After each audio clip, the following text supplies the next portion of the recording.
श्रीमद् भागवत महापुराण नवम स्कंध 13वां अध्याय। इस अध्याय में आज आप सुनेंगे राजा निमि के वंश का वर्णन। श्री सुखदेव जी कहते हैं, हे परीक्षित, इक्ष्वाकु के पुत्र थे निमि।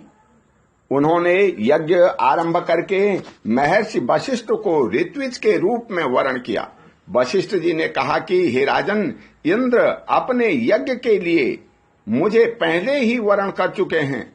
उनका यज्ञ पूरा करके मैं तुम्हारे पास आऊंगा, तब तक तुम मेरी प्रतीक्षा करना। यह बात सुनकर राजा निमि चुप हो गए और वशिष्ठ जी इंद्र का यज्ञ कराने चले गए।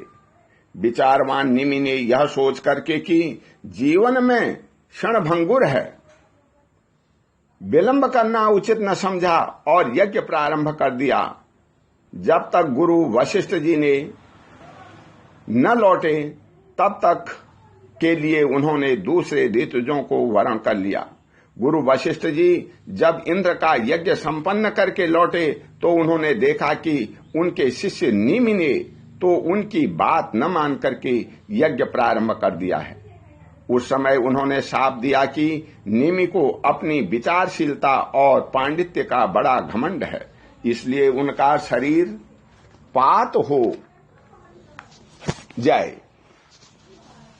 निमि की दृष्टि से गुरु वशिष्ठ का यह शाप धर्म के अनुकूल नहीं, प्रतिकूल था। इसलिए उन्होंने भी शाप दिया कि आपने लोभवश अपने धर्म का आदर नहीं किया, इसलिए आपका शरीर भी गिर जाए। यह कह करके आत्मविद्या में निपुण निमि ने अपने शरीर का त्याग कर दिया। हे परीक्षित, इधर हमारे वृद्ध प्रपितामह वशिष्ठ जी ने भी अपना शरीर त्याग कर मित्रावरण के द्वारा उर्वशी के गर्भ से जन्म ग्रहण किया। राजा निमि के यज्ञ में आए हुए श्रेष्ठ मुनियों ने राजा के शरीर को सुगंधित वस्तुओं से रख दिया। जब सत्रयाग की समाप्ति हुई और देवता लोग आए तब उन लोगों ने उनसे प्रार्थना की, हे महानुभाव, आप लोग समर्थ हैं, यदि आप प्रसन्न हैं तो राजा निमि का यह शरीर पुनः जीवित हो उठे। देवताओं ने कहा, ऐसा ही हो। उस समय निमि ने कहा, मुझे देह का बंधन नहीं चाहिए। विचारशील मुनिजन अपनी बुद्धि को पूर्ण रूप से श्री भगवान में ही लगा देते हैं और उन्हीं की चरण कमलों का भजन करते हैं। एक न एक दिन यह शरीर अवश्य ही छूटेगा। इस भय से भीत होने के कारण वे इस शरीर का कभी संयोग ही नहीं चाहते, वे तो मुक्त ही होना चाहते हैं। अतः मैं जब दुख, शोक और भय के मूल कारण इस शरीर को धारण करना नहीं चाहता, जैसे जल से मछली के लिए सर्वत्र ही मृत्यु के अवसर हैं, वैसे ही इस शरीर के लिए भी सब जगह मृत्यु ही मृत्यु है। देवताओं ने कहा, हे मुनियों, राजा निमि बिना शरीर के ही प्राणियों के नेत्रों में अपनी इच्छा के अनुसार निवास करें। वे वहां रहकर सूक्ष्म शरीर से भगवान का चिंतन करते रहे। पलक उठते और गिरते से उनके अस्तित्व का पता चलता रहेगा। इसके बाद महर्षि ने यह सोचकर कि राजा के न रहने पर लोगों में अराजकता फैल जाएगी, निमि के शरीर का मंथन किया। उस मंथन से एक कुमार उत्पन्न हुआ। जन्म लेने के कारण उसका नाम हुआ जनक। विदेह से उत्पन्न होने के कारण विदेह और मंथन से उत्पन्न होने के कारण उसी बालक का नाम मिथिल हुआ। उसी ने मिथिलापुरी बसाई। हे परीक्षित, जनक का उदावसु, उनका नंदीवर्धन का सुकेतु, उसका देवरात का बृहदक्ष का महावीर्य का सुधृति का धृष्टकेतु का हर्षय और उसका मरु नामक पुत्र हुआ। मरु से प्रतिपक से कृतिरथ से देवमीड़ से विश्वत और विश्वत से महाधृति का जन्म हुआ।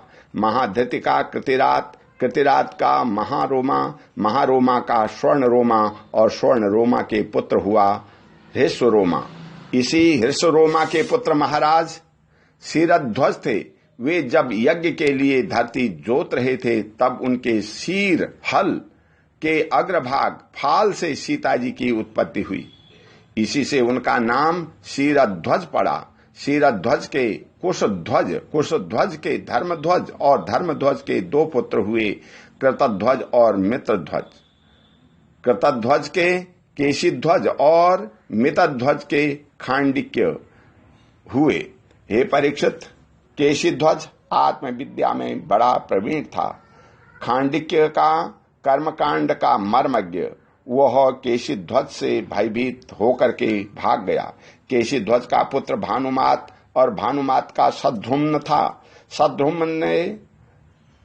शतधूम्न से शुचि, शुचि से सनद्वाज, सनद्वाज से ऊर्ध्वकेतु, ऊर्ध्वकेतु से अज, अज से पुरुजित, पुरुजित से अरिष्टनेमि, अरिष्टनेमि से सुत्रायु, सुत्रायु से पार्श्वार्क, सुपार्कस से चित्ररथ और चित्ररथ से मिथिलापति सेमधिका जन्म हुआ। सेमधि से सम्रथ, सम्रथ से सत्यरथ, सत्यरथ से उपगुरु और उपगुरु से उपगुप्त नामक पुत्र हुआ। यह अग्नि का अंश था। उपगुप्त का वसंत, वसंत का युद्ध, युद्ध का सुभाषण, सुभाषण का श्रुत, श्रुत का जय, जय का विजय और विजय का श्रुत नामक पुत्र हुआ।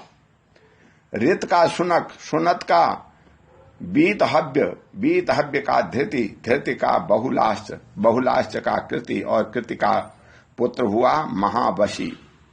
हे परीक्षित, ये मिथिल के वंश में उत्पन्न सभी नरपति मैथिल कहलाते थे। ये सब के सब आत्मज्ञान के संपन्न एवं गृहस्थाश्रम में रहते हुए भी सुख दुख आदि द्वंद्वों से मुक्त थे। क्यों न हो याज्ञवल्क्य आदि बड़े बड़े योगेश्वरों की इन पर महान कृपा जो थी। ओम शांति। बोल श्री कृष्ण भगवान की जय।